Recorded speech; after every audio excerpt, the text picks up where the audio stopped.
다음 세대 세범 성경 캠프의 주제는 엘리야입니다. 엘리야. 그래서 저희가 이렇게 외칩니다. 엘리야의 세대여 일어나라. 엘리야의 세대여 일어나라. 한번 같이 외치겠습니다. 엘리야의 세대여 시작. 엘리야의 세대여 일어나라. 그래서 우리 교회 전체도 엘리야 인물 설교를 통해 동일한 마음으로 함께 나아가고자 합니다. 엘리야 그는 주전 9세기에 북이스라엘에서 활동했던 선지자였습니다. 이 엘리야의 이름 뜻은 여호와는 나의 하나님이라는 뜻입니다. 뭐라고요? 여호와는 나의 하나님. 이 바로 엘리야의 이름 뜻입니다. 엘리야는 이스라엘이 영적으로 가장 어두웠을 때에 사역했던 분입니다. 당시 왕은 아합 왕이었는데요, 주전 874년에서 853년 경에 재위했던 왕입니다. 이 왕은 얼마나 악하냐면요, 열왕기상 16장 30절에 따르면 이렇게 말합니다. 아합이 그의 이전의 모든 사람보다 여호와 보시기에 악을 더욱 행했던 인물이라고 말합니다. 그와 그의 백성들은 세 가지의 우상을 섬겼습니다. 첫 번째 섬겼던 우상은 금송아지 우상이었습니다. 이 금송아지 우상은 대략 아합 시대부터 약 60여 년 전 북이스라엘의 초대 왕 여로보암이 세운 것입니다. 하나님은 여로보암을 북이스라엘의 지도자로 세우셨죠. 그런데 당시의 백성들은 예배를 드리려면 남유다에 있는 예루살렘으로 가야 했습니다. 여로보암은 하나님의 은혜로 왕이 되었지만 백성들의 마음이 자기에게서 떠날 것을 두려워했습니다. 그는 금송아지를 만들어 북이스라엘의 남쪽과 북쪽 각각 베델과 단에 우상을 세웠습니다. 그리고는 공포했죠. 이 금송아지가 너희를 이집트에서 구원한 여호와 하나님이라고 공포합니다. 그리고 돈만 있으면 아무나 제사장으로 세웠죠. 결국 여로보암의 금송아지 우상은 북이스라엘이 대대로 섬겼던 우상이었습니다. 결국 이 우상은 권력을 유지하기 위해 신앙 양심을 팔아버린 것, 하나님을 배반한 것을 상징하죠. 아합 왕 시대의 두 번째로 섬겼던 우상은 바알이었습니다. 바알. 그 시대의 바알 조각상이 저렇게 생겼는데요, 바알은 농업의 신 혹은 생산의 신이었습니다. 그래서 이스라엘은 농사를 짓고 풍성한 추수를 맺기 위해 하나님이 아니라 바알에게 가서 제사를 드렸죠. 요즘 말로 바꾸면 하나님보다 돈을 더 섬긴 것이 됩니다. 끝으로 이스라엘은 아세라라는 다산의 여신을 섬겼습니다. 이 가나안 신들의 어머니라고 하는데요, 이스라엘은 다산의 신 앞에 음란의 행위를 반복하면서 인생에 의미 있는 열매를 맺기를 원했죠. 자, 당시에 하나님 백성들은 살아계신 하나님을 버렸습니다. 오히려 권력과 돈과 쾌락을 우상에 무릎을 꿇었죠. 이미 구약성경 신명기 11장 16절을 보시면 이런 말씀이 있습니다. 너희는 스스로 삼가라. 두렵고 내 마음에 미혹하여 돌이켜 다른 신들을 섬기며 그것에게 절하함으로 여호와께서 너희에게 진노하사 하늘을 닫아 비를 내리지 아니하여 땅이 소산을 내지 않게 하심으로 너희가 여호와께서 주신 아름다운 땅이 속히 멸망할까 하노란 말씀이 있죠. 엘리야는 아마 비통한 마음으로 이 말씀을 붙잡고 믿음으로 선포했을 것입니다. 오늘 본문 1절을 다시 보시면 엘리야가 그 우상을 숭배한 아합에게 용기 있게 선포합니다. 내가 섬기던 이스라엘 하나님 여호와께서 살아계심을 두고 맹세하노니 내 말이 없으면, 그나마 신명기 11장 말씀을 염두했겠죠. 수년 동안 비도 이슬도 있지 아니하라고 선포합니다. 하나님은 그의 말을 들으시고는 징계를 집행하셨죠. 3년 6개월이나 비와 이슬이 멈추었습니다. 하나님과 선지하는 백성들이 돌아오기를 눈물로 기다렸겠지만 그러나 백성들은 3년여 동안 머뭇거렸지 회개하지 않았습니다. 우리는 그들의 모습을 통해 우리 자신의 모습을 돌아보죠. 우리도 겉보기에는 경제적 기근으로 고통하는 것 같지만 실상 우리의 진짜 고통은 영적인 고통, 또 도덕적 타락으로 인한 고통이 아닙니까? 자, 우리 민족이 최근 있는 신종 코로나 사태로 인하여 소비가 위축되고 또 여러 가지 경제적 어려움이 있다라고들 말하지만 그러나 진짜 고통은 바로 이 땅에 만연한 돈, 권력, 쾌락의 죄악 때문이 아닙니까? 최근에 발표된 한국교회 신뢰도 지수를 보게 되면 역시 믿지 않는 분들은 교회의 어떤 모습 때문에 질타하냐면 바로 돈, 권력, 쾌랍에 무릎 꿇은 교회 지도자들과 교회의 모습을 보고 우리를 질타하는 것 아니겠습니까? 이런 총체적 기근의 때에 과연 하늘의 해법은 무엇이겠습니까? 첫 번째로 기근의 때의 하늘의 해법은 살아계신 하나님을 우선적으로 예배하는 거에 해법이 있습니다. 같이 읽겠습니다. 살아계신, 시작. 살아계신 하나님을 전심으로 예배하라. 여러분, 엘리야가 어떻게 비와 이슬이 멈추는 것을 선포할 수 있겠습니까? 또 엘리야가 어떻게 까마귀들을 통해서 빵과 고기를 공급받을 수 있을까요? 그것은 바로 1절 때문입니다. 1절을 다 같이 읽겠습니다. 시작. 내가 섬기는 이스라엘의 하나님 여호와께서 살아계심을. 자, 엘리야는, 자, 이 본문을 히브리어 원문을 따르면 엘리야는 살아계신 하나님을 섬겼습니다. 살아계신 하나님 앞에 서 있었습니다. 여기서 강조점은 살아계시다라는 단어입니다. 이 살아계시다는 이 단어는 헛된 우상과 대조를 이룹니다. 허무한 우상. 여러분, 우상이 왜 헛되냐면 그럴듯하게 조각되거나 그려졌어도 아무것도 향할 수가 없기 때문입니다. 자, 여러분, 제가 자주 말씀을 드렸지만 제가 교회를 다니기 전 저 북쪽에는 아주 큰 대형 사찰에 다녔죠. 근데 그 대형 사찰에 가면 올라가다 보면 이제 큰 대형 석불이 이렇게 새겨져 있는데 이런 속설이 전해집니다. 이 앞에 1000번을 절하면 저 부처가 눈을 뜨리라. 그때가 그 얘기를 처음 들은 게 40여 년이 넘었지만 아직까지 그분은 눈을 뜨지 않았습니다. 예. 자, 우상은 아무것도 아니에요. 헛된 거예요. 왜요? 인간이 자기 욕심을 이루게 만든 것이기 때문에. 우상이 얼마나 허무한지 시편 115편 4절에서 8절을 보십시오. 그들의 우상은 은과 금이요 사람이 손으로 만든 것이라 입이 있어도 말하지 못하며 눈이 있어도 보지 못하며 귀가 있어도 듣지 못하며 코가 있어도 냄새 맡지 못하며 손이 있어도 만지지 못하며 발이 있어도 걷지 못하며 목구멍이 있어도 작은 소리조차 내지 못하느니라. 우상들을 만드는 자들은, 그것을 만드는 자도가 그것을 의지한 자는 다 그와 같으리라. 왜요? 우상 앞에 아무리 절한다 한들 우상이 보지 못하고 듣지 못하고 말하지 못하는 것처럼 우상을 숭배하는 자들도 그렇게 된다라는 경고입니다. 당시 이스라엘이 아무리 바알과 아세라상 앞에 절한다 한들 하늘에선 비가 내리지 않았죠. 그들이 아무리 금송아지에게 돈을 갖다 준다 한들 권력이 유지되지는 않았습니다. 실제로 북이스라엘은 그 짧은 60년 기간 동안 무려 7번의 왕들이 서로 살육하고 죽이고 했던 것이 반복되었죠. 자, 우리 하나님께서는 허무한 우상과 달리 살아서 역사하시는 분이십니다. 하나님의 살아계심을 극명하게 보여준 구절이 요한계시록 1장 17절이죠.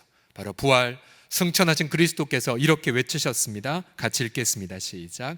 나는 처음이요 마지막이니 곧 살아있는 자라. 내가 전에 죽었었노라. 볼지어다 이제 세세토록 살아있어 사망과 음부의 열쇠를 가졌노니. 아멘. 자, 예배가 무엇입니까? 예배란 살아계신 하나님을 섬기는 것입니다. 다시, 예배가 무엇입니까? 죽음을 이기고 부활하신 예수 그리스도를 선포하는 것입니다. 여러분, 엘리야는 그 살아계신 하나님을 섬기면서 시대를 분별할 수 있었어요. 아, 이 시대는 기근을 통해 회개를 촉구해야 시대구나. 뿐만 아니라 엘리야는 그 살아계신 하나님을 섬기면서 생계에 대한 응답도 받았습니다. 어디서 먹고 살지를 해결을 받았죠. 엘리야뿐만이 아닙니다. 초대교회 성도들, 그들은 모여서 함께 예배를 드리다가 성령의 권능을 받고 전도자들이 됐죠. 안디옥 교회, 그들도 주님을 섬기다가 바나바와 바울을 선교사로 파송한 것 아니겠습니까? 우리 예수 그리스도, 그분은 겟세마네에서 땀방울이 빗방울처럼 떨어지는 것처럼 엎드리셨죠. 그리고 예수님은 그 자리에서 저와 여러분을 구원할 용기와 사랑을 공급받았습니다. 예배는 바로 응답의 자리이죠. 바로 예배는 소망과 기쁨과 위로의 자리입니다. 그러하기에 왜 공동체에서, 교회 공동체에서 이 주일날 예배가 그토록 중요하단 말입니까? 여러분들이 이 시간, 여러분 마스크 쓴 모습이 매우 아름답게 보입니다. 아주 아름다운데, 우리가 마스크를 낀 채로 이렇게 드리는 이유가 무엇입니까? 우리는 담대하게 이렇게 고백하자. 우리는 두렵지 않아. 우리는 살아계신 하나님만 두려울 뿐이야. 그 고백으로 여자리에 앉아 있는 것 아니겠습니까? 또 우리가 주중에 드리는 수요 예배와 금요 심야 기도회, 또 새벽 기도회, 그것은 바로 교회의 머리 되신 그리스도께서 공적으로 약속하신 응답의 자리이죠. 히브리서 11장 6절 다 같이 읽겠습니다. 시작. 믿음이 없이는 하나님을 기쁘시게 하지 못하나니 하나님께 나아가는 자는 반드시 그가 계신 것과 또한 그가 자기를 찾는 자들에게 상 주시는 이심을 믿어야 할지니라. 아멘. 자, 살아계신 하나님 앞에 우리가 믿음으로 예배를 드릴 때에 우리 살아계신 하나님 우리에게 뭘 주신다고요? 바로 상을 주십니다. 상. 응답을 주십니다. 특별히 공예배 시간에만 부어지는 응답들이 있어요. 엘리야처럼 시대를 분별하게 되고 엘리야처럼 먹고 사는 것에 대한 응답을 경험하게 됩니다. 그래서 우리 교회 공동체는 모일 때마다 여러분 공동체의 어떤 사역을 계획하다 보면 사람이 부족할 수도 있고 또 자원도 부족할 수가 있죠. 그러나 공동체는 모여서 가장 먼저 무엇을 하냐면 회의는 나중에 하시고 먼저 살아계신 하나님 앞에 예배하시고 먼저 기도하셔야 됩니다. 그러할 때 필요한 사람과 필요한 재정이 채워지게 됐죠. 자, 저는 특별히 우리 다음 세대 사역에 대한 자부심이 있습니다. 우리 교육자들은 전문성이 있고 교사들은 사랑으로 헌신했기 때문이죠. 그러나 여러분 교회가 아무리 다음 세대 사역을 잘한다 할지라도 한계가 있는 것 아십니까? 한계. 어떤 한계냐면 성경은 바로 다음 세대를 경건하게 양육할 책임을 학부모들에게 주셨기 때문입니다. 자, 여러분이 학부모들이 과연 여러분 가정에서 집에서 가정 예배의 본을 보여주셔야만 합니다. 여러분 얼마나 집에서 가정 예배를 제대로 드리고 계십니까? 이렇게 같이 가정에서 가정 예배를 드린다는 것은 이 고백이죠. 우리 집은 헛된 우상을 숭배하지 않는다. 우리 집은 살아계신 하나님만을 섬기는 집이다. 이 메시지를 가정 예배를 통해 선포하시는 것입니다. 여러분 만약에 가정에서 정기적으로 가정 예배를 드리지 않는다면 바쁜 핑계 댈 수 있고 아니 어떻게 해야 될지 몰라서 그러실 수도 있겠지만 여러분 잘 들어보십시오. 만약 가정에서 정기적으로 가정 예배가 없다면 여러분 그 가정은 보이지 않는 우상을 지금 숭배하는 것입니다. 핑계 대지 마십시오. 이미 그 가정에 돈이나 권력이나 쾌락 등의 보이지 않는 우상이 자리 잡고 있는 것입니다. 여러분 자녀들은 부모의 말을 따라가지 않습니다. 자녀는 부모 마음을 따라가죠. 만약 부모의 마음 속에 여로보암처럼 또 아합처럼 이 세상의 어떤 우상에 벌써 숭배하고 있는데 만약 그런 상황으로 반복된다면 자녀들은 부모의 말을 따르는 것이 아니라 부모의 마음 속에는 보이지 않는 우상을 따르는지 모릅니다. 여러분 부모들이 자신 심각하게 돌아보셔야 됩니다. 여러분 아무리 주일날 경건하게 예배한다 한들 가정에서 자녀들 앞에 내가 살아계신 하나님을 섬기기에 나는 무릎을 꿇노라 라는 예배의 제단을 쌓지 않는다면 여러분 보이지 않는 우상 자녀들에게서 제거되지 않을 것입니다.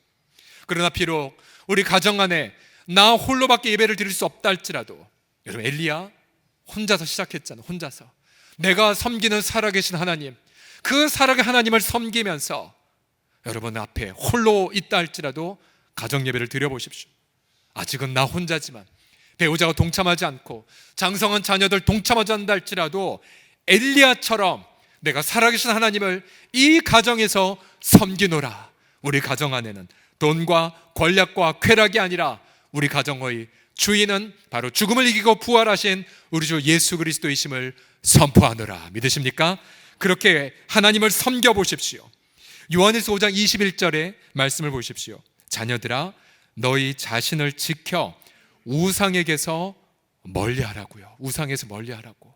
언제든지 이 보이지 않는 우상이 우리 마음속에 들어와 판단이 될 수 있고 또한 징계가 될 수가 있죠.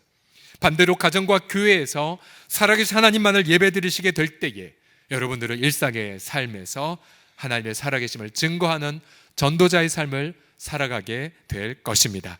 가정과 교회에서 살아계신 하나님을 섬기는 예배의 제단을 회복하는 한 주간 보내시기를 예수님의 이름으로 축복합니다. 자, 두 번째로 기근의 때에 하늘의 법이 무엇이냐면 살아계신 하나님이 생계를 책임지심을 믿으십시오. 두 번째를 같이 읽겠습니다. 살아계신 시작. 살아계신 하나님이 생계를 책임지심을 믿으라. 이 대기근은 무려 3년 6개월이나 지속이 되었습니다. 그러나 엘리야 먹고 사는 데에 어려움이 없었습니다. 왜냐하면 하나님은 엘리야에게 다양한 방법으로 그를 책임져 주셨기 때문이에요.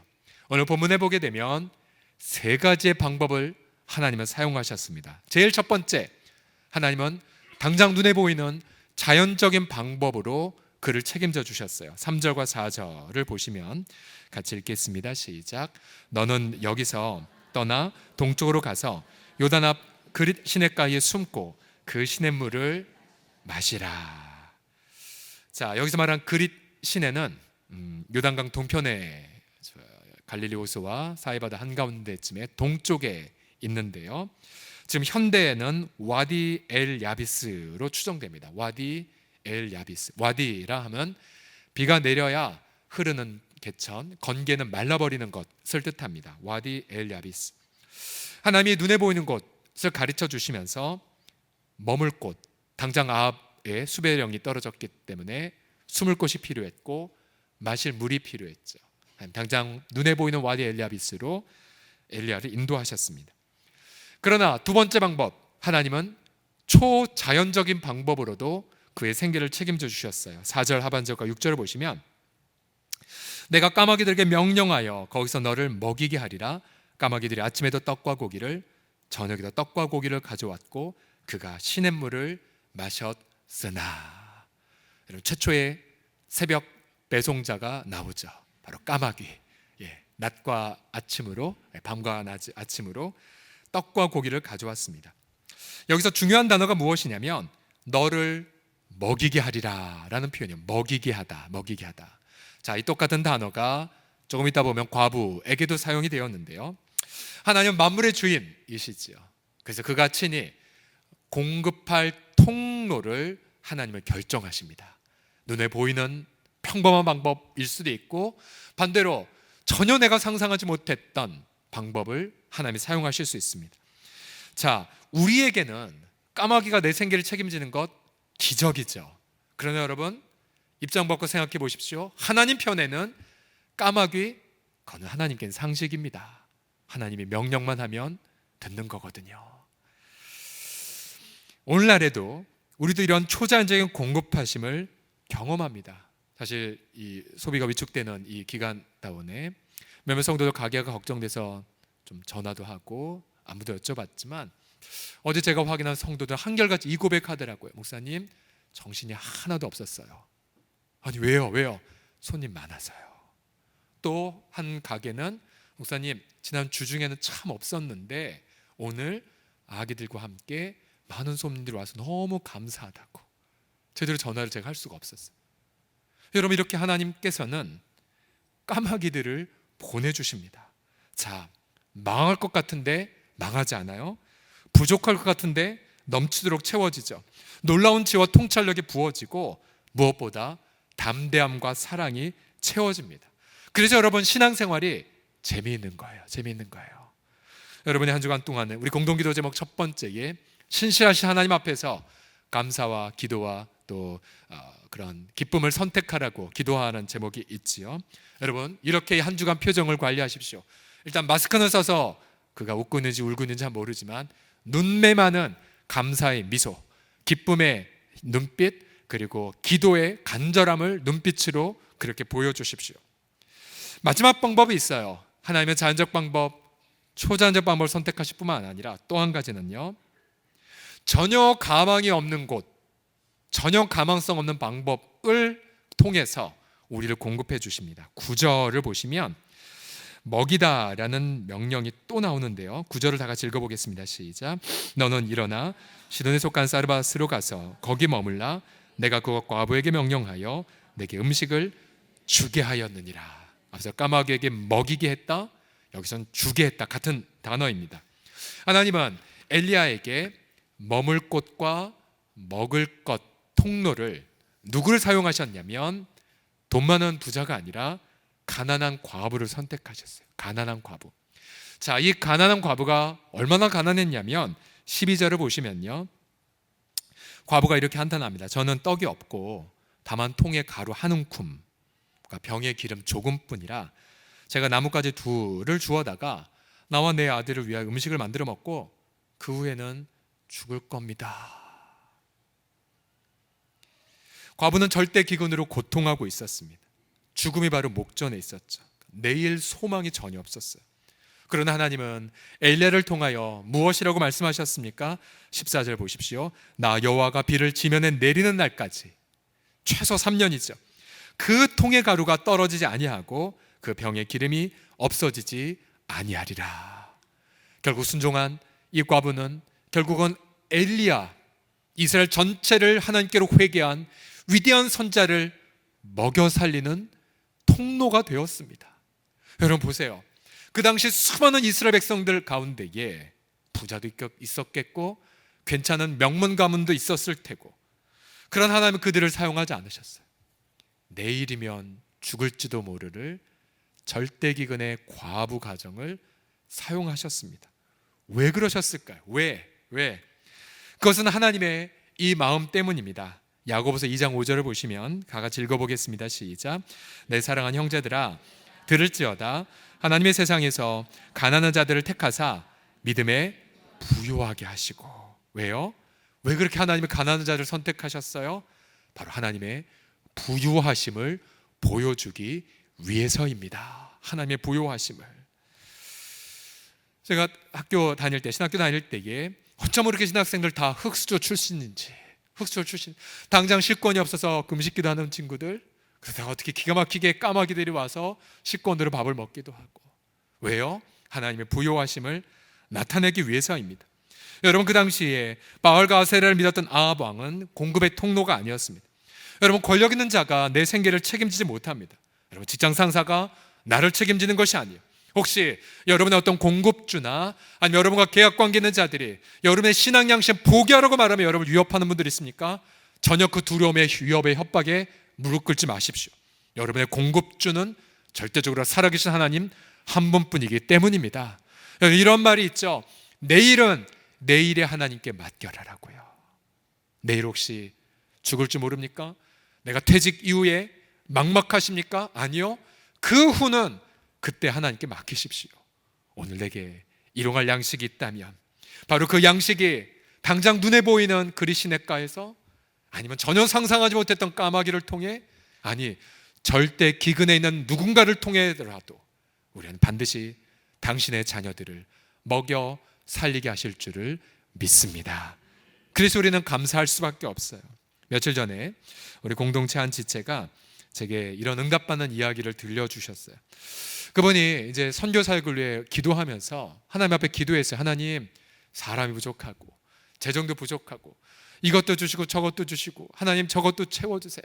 한참 동안 기도하셨는데 주님이 이러한 마음을 주셨답니다. 야, 너 왜 그런 거 놓고 구하냐? 이 땅의 모든 게 다 내 건데. 내 거야. 너는 그저 네 마음만 준비해.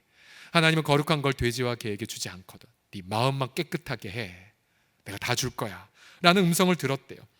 그러면서 얼마 안 있다가 제가 3주 전에 정도에 나누어 드렸던 우리 어느 지체들이 선교지에 귀한 예물을, 헌금을 드렸던 걸 얘기를 드렸죠. 자, 이 방금 제가 말씀드리는 이 지체가 이 소식을 듣고 마음에 확신을 했다라는 이야기를 이번 주에 저에게 들려주셨습니다. 여러분, 우리 그 하나님은 절대적으로 이 생계를 책임져 주시는 분이십니다. 주님은 눈에 보이는 시냇물을 마시게 하실 것이고요, 때론 까마귀를 보내 창의적으로 생계를 해결하게 하실 것이고, 또한 주님은 전혀 가망성 없는 곳에서도 응답의 기쁨을 부어 주실 것입니다. 우리 사랑하는 서울홍성의 식구들이여, 공급의 주님을 믿으십시오. 그럴 때 마음속에 있는 우상들이 무너지게 될 것입니다. 세상 사람들에게 살아계신 하나님을 멋들어지게 증거하게 될 것입니다. 마지막으로 기근의 때에 하늘의 법은 무엇이냐면, 살아계신 하나님 앞에 믿음으로 행동하라에 있습니다. 같이 읽겠습니다. 시작. 살아계신 하나님 앞에 믿음으로 행동하라. 행동하라가 방점이 있습니다. 자, 주의 말씀을 들은 엘리야, 그가 했던 것이 무엇입니까? 5절을 보시면 그가 여호와의 말씀과 같이 하여 곧 뭐 했습니까? 갔습니다. 가서 요단 앞 그릿 시냇가에 머물렀습니다. 그는 즉시 순종했죠. 그가 믿음으로 가자 까마귀들이 아침과 저녁을 배달해 주었습니다. 이제 시냇물이 말랐어요. 하나님은 이제 엘리야에게 너 일어나 저 시돈 땅 사르밧으로 가라 라고 명령하셨습니다.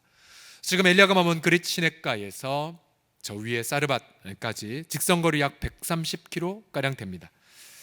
더군다나 이 사르밧은 시돈 땅에 속한 이방인들의 사는 곳이고요, 더 끔찍한 건 당시 아합 왕의 마누라 이세벨 여왕, 최악의 여인, 그 여인의 고향이었어요. 이 여인 때문에 바알 숭배, 아세라 숭배가 이스라엘에 마구 유입되었었죠. 악의 본거지였어요. 여러분 같으면 가시겠습니까? 안 가겠죠. 어찌 가겠습니까? 더군다나 과부로 나를 먹여 살린다고 아마 우린 못 갔을 거예요. 그러나 엘리야는 뭐 했습니까? 10절을 보십시오. 그가 그릿 시냇가에 있다가 그가 뭐 했습니까? 일어났어요. 왜요? 순종하려고요. 그리고 사르밧으로 갔습니다. 엘리야에게 하나님이 과부의 이름을 가르쳐 주셨을까요? 하나님 엘리야에게 주소를 적어 주셨을까요? 아니요. 이름, 주소 없었을 것입니다. 그냥 사르밧에 사는 과부, 아마 수많은 과부가 있었겠지만 누가 응답의 통로였을까요? 정보는 없었어요. 그러나 엘리야는 순종에 결단했습니다. 믿음으로 일어나 갔습니다. 가서 눈에 보이는 성문에 이를 때 한 과부가 눈에 보였고 나뭇가지를 주었죠. 이 여인은 아닐 것 같다 아마 생각했을지 몰라요. 그러나 그 여인에게 말하죠. 그릇에 물을 조금 가져와라. 그리고 먹을 것을 가져와라. 엘리야의 테스트를 통해 바로 그녀가 공급의 방법임을 엘리야는 확신하게 되었죠. 만약 엘리야가 그릿 시냇가에 머물면서 이 생각 저 생각을 했다면, 머리로 계산기를 두드렸다면 그는 아마 굶어 죽었을지 모릅니다. 이처럼 믿음 생활은 설레이는 모험과도 같아요. 하나님은 우리 믿음의 조상 아브라함에게 너 본토 친정 아비 고향을 떠나 내가 지시할 땅으로 가. 하나님 아브라함에게 목적지 안 가르쳐 주셨어요. 하나님 아브라함에게 내비게이션 주지도 않으셨어요. 그저 떠나 가라고만 말씀하셨죠. 그러면 어떻게 합니까? 어떻게 목적지를 알아요? 그럼 떠나가면 돼요. 우리 합리적 생각으로 말도 안 되죠. 가르쳐 주셔야지, 길을 가르쳐 주셔야지, 방법이 있어야지. 아니요, 성경은 달라요. 너 나만 신뢰하고 그냥 가. 아브라함은 갔고 결국 그가 다다른 곳은 약속의 땅이었습니다. 이스라엘, 그들의 요단강을 건널 때를 기억해 보십시오. 당시 요단강 무섭게 소리 지르며 흐르고 있었을 때, 여러분, 요단강이 갈라지는 게 먼저였습니까? 아니면 제사장들의 발이 그 물에, 차디찬 물에 적셔지는 게 먼저였습니까? 여호수아 3장 15절을 보시면 같이 읽어보죠. 시작. 제사장들의 발이 물가에 잠기자 곧 위에서부터 흘러내리는 물이 그쳐서. 여러분, 왜 여러분 앞에 있는 장애물이 그대로 머물고 있는지 아십니까? 아직 여러분의 발이 물에 잠기지 않아서예요. 일어나지 않으셨기 때문에 그래요. 움직이지 않으셨기 때문에 그럽니다. 여러분, 살아계신 하나님을 예배했습니까? 그리고 하나님의 내 생계를 책임주신 걸 믿으셨습니까? 그럼 이제 움직이실 때예요. 주님이 주신 마음을 붙잡고 비록 낯선 땅이랄지라도, 내가 한 번도 안 가본 곳이라 할지라도 움직이셔야 돼요. 액션을 취하셔야 돼요. 그래야지만 하늘의 문이 열릴 것이고요, 요단강이 갈라질 것이고, 여리고성이 무너질 것이고, 골리앗이 쓰러질 것이고, 아멘 할 때까지 밤새 하겠습니다. 또 5,000명을 먹일 것이고, 여러분, 저와 여러분 모두가 이처럼 행동하는 믿음의 사람이 다 되시기를 예수님의 이름으로 축복합니다. 자, 오늘이 주일 2월 9일인데요 이틀이 지나면 며칠이죠? 2월 11일이죠 우리 서롱성 공동체는 2월 11일을 굉장히 중요한 날로 기념을 해야 됩니다. 왜냐하면 우리 교회 설립자 고 황금천 목사님 순직일이시거든요. 여러분, 주보에 간략한 그 이력이 적혀 있습니다. 하나님 말씀을 증거하시다가 교인의 소망대로 순직하신 지 43주기가 돼요. 43주기. 궁금합니다. 우리 공동체에서 생전에 황근초 목사님 보셨던 분 한번 손들어 주시겠어요? 황근초 목사님 보셨던 분? 예, 아시죠? 예. 오늘 이분들에게 어떠한 분이셨는지 한번 좀 여쭤봐 주십시오. 황근초 목사님이 남긴 유산 가운데 하나가 경기도 양주시에 있는 부활산 교회 묘지입니다. 부활산 교회 묘지. 혹시 자신의 가족이 부활산에 묻혀 계시면 한번 손들어 보시겠어요? 자신의 가족들이 부활산에 묻혀 있다. 예. 저희 아버님도 지금 부활산에 계신데요. 60년대 말 70년대 초반에 황 목사님은 성도들에게 교회 묘지가 절실히 필요하는 것을 안타까이 여기셨습니다. 뭔가 있어야 되는데, 그러나 당시 교회는 판자촌에 있었고 또 교회는 가난했습니다. 우리 성도들은 판자촌에 있었고 교회는 가건물에 있었죠. 목사님은 이 교회 묘지에 대한 필요성을 교회 리더십들과 나누었지만 교회가 가건물에 있는데 가능한 얘기도 아니었었죠. 모두 다 할 수 없다라고 고개를 저었습니다. 그러나 황 목사님은 포기하지 않으셨고 조용히 그러나 간절히 기도하셨습니다. 그러면서 기도하면서 마음에 감동이 들었어요. 누구를 만나고 싶은 마음이 들었습니다. 그래서 당시에 어떤 사업가 모 회장님을 만나러 갔습니다. 그 당시에 삼성그룹의 이병철 회장과 같은 레벨에 계신 회장, 같은 고향분이신데 황 목사님과 목사님 손에 당시 증언에 따르면 선물 하나 갖고 갔습니다. 계란 한 꾸러미 들고 회장실에 갔어요. 그리고 목사님은 자신의 마음속에 있는 하나님 주신 비전을 그 사업가와 나누었습니다. 그 사업가는 듣고 감동을 받고 흔쾌히 교회 묘지를 위한 기금에 헌신하셨습니다. 무명으로 기탁을 하셨죠. 그런 놀라운 건 이분은 신앙생활을 안 하는 분이었다고 합니다. 안 믿는 분인데 응답을 하셨어요. 자, 우리 황금천 목사님의 자부되신 오순자 권사님의 증언에 따르면 황 목사님이 이 응답을 받고 집에 와서 이렇게 얘기했답니다. 성경에 보면은 주가 쓰시겠다를 할 때 나귀가 왔고 주가 쓰시게를 할 때 다락방 예비되었잖아요. 꼭 그 말씀을 체험한 것 같다라는 표현을 했다고 합니다. 주가 쓰시겠다라고 하자 믿지 않는 분이 부활산을 위해 헌금을 바친 부분들.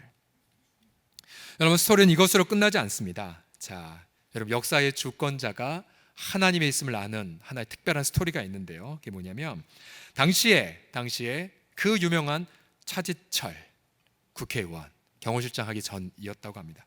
당시 국회의원, 이분의 어머님이 신실한 권사님이셨습니다. 그래서 부활산에 역시 이 어머님이 또 귀한 헌금을 부활산 위에 드렸습니다. 오늘 이른 예배 때 이걸 드리고 나서 우리 대표기도 하셨던 안수 집사께서 그때 고등부 성가대원이어서 고등부여서 이랬대요. 그 당시에 아침 7시에 고등부들 예배 드리고 이제 차가 오면은 그거 타고 가면은 당시에 101 무슨 경비대대의 예배를 고등부들이 성가대로 섬겼다고 합니다. 그런 곳에서 차치열 씨 만나서 인사하고, 그래서 학교 가서 자랑하고 이런 스토리가 있었다고 합니다. 또한 초대 문화고 장관에 하셨던 이여령 박사님의 장모님이신 김연수 권사님을 통해 부활선의 기금이 마련이 되었다고 합니다. 그래서 여러분, 우리가 부활선에 갈 때마다 우리는 그곳에서 정말 부활을 소망할 뿐만 아니라 또 우리는 이것을 담대하게 경험하게 됩니다. 그 가난했던 영적 기근의 시절에 우리 하나님은 신실한 공급자가 되셨다는 유산을 우리는 그곳에서 경험하게 됩니다. 할렐루야. 여러분, 사람 없다고 한탄하지 마십시오. 돈이 없다고 주눅 들지도 마십시오. 여러분, 하늘과 땅의 모든 권세를 가지신 바로 부활하신 그리스도를 모시고 있다면 여러분, 이 세상 어떠한 누구보다도 부자들이십니다. 우리 하나님은 죄의 허물로 영원히 한 기근 속에 고통하는 우리들을 위해 자신의 아들을 생명의 양식으로 공급하셨죠. 바로 십자가에서 그가 자신의 그런 살을 찢고 자신의 피를 흘리는 그 순간 모든 영원한 기근들이 영원히 해결이 되었습니다. 영원한 목마름들이 해결이 되었죠. 여러분, 예수 그리스도를 모신다면 우리는 이미 모든 것을 다 누린 자들입니다. 여러분, 그리스도 안에서 우리의 모든 필요들이 응답을 받았고 응답될 것이며 앞으로도 채워질 것입니다. 이제 이 행복한 안식의 주일을 지나 다시 여러분 광야로 나아가시게 될 때에 우리는 기도합니다. 여러분, 일터에서 이 살아계신 하나님을 경험하십시오. 세상 한복판 안에서 하나님의 그 살아계심을 증거함을 통하여 이 세상의 우상이 헛된 것임을 증명하는 또 다른 엘리야 세대로 살아가시기를 예수님의 이름으로 축복합니다. 기도하겠습니다.